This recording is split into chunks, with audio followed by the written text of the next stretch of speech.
கொஞ்ச நாள் தள்ளிக்கிட்டே தெருவில் ஓடுவேன். அதுக்கப்புறம் காலில் உந்தி உந்தி தள்ளுவேன். கொஞ்சம் கொஞ்சமா குரங்கு படல அடிக்க ஆரம்பிச்சிட்டேன். அதெல்லாம் பெரிய விஷயம். குரங்கு படல அடிச்சுக்கிட்டே கடைக்கு போறது, கடை வீதிக்கு போறது, விளையாட போறது. வார கணக்கா குரங்கு படல அடிச்சுட்டே இருக்கிறத பார்த்து எங்க தெருவில் ஒருத்தர் மேல உட்காந்து ஓட்ட சொல்லி கொடுக்குறேன்னாரு. எனக்கு பயம், ஏறவே மாட்டேன்ட்டேன். நான் புடிச்சுக்கிறேன்டா விழமாட்டடான்னு சொல்லிட்டு தள்ளி விட்டாரு. சரியா ஒரு புடிச்சிருக்காருங்கிற தைரியத்துல கொஞ்சம் தூரம் ஓட்டிட்டேன். என்னடா கூட வந்த சத்தியத்தைய காணோம்னு திரும்பி பாக்குறேன். ஆளை காணோம். அவர் அங்கேயே நின்னுட்டாரு போல. ஆடி போச்சு. சின்ன கை வேறையா, பிரேக் பிடிக்க முடியல. காலை ஊனியா நின்றுலான்னு பாக்குறேன், எட்டல. என்ன பண்றதுன்னு யோசிக்கிறதுக்குள்ள எங்க ஸ்ட்ரீட்டை தாண்டி வந்துட்டேன். அங்க நல்ல வேலையா வீடு கட்டுறதுக்கு ஆத்து மண்ணில் போட்டு வச்சிருந்தாங்க. அதுல கொண்டு விட்டேன். விட்ட வேகத்துல எம்பி அடிக்க வச்சிருந்த செங்கல்ல போய் இடிச்சு இருந்தா பாருங்க, பிச்சிருச்சு.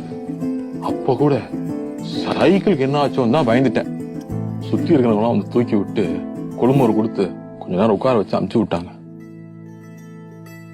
ஆனா அன்னைக்கு சைக்கிள் ஓட்ட கத்துக்கிட்டேன் தான்.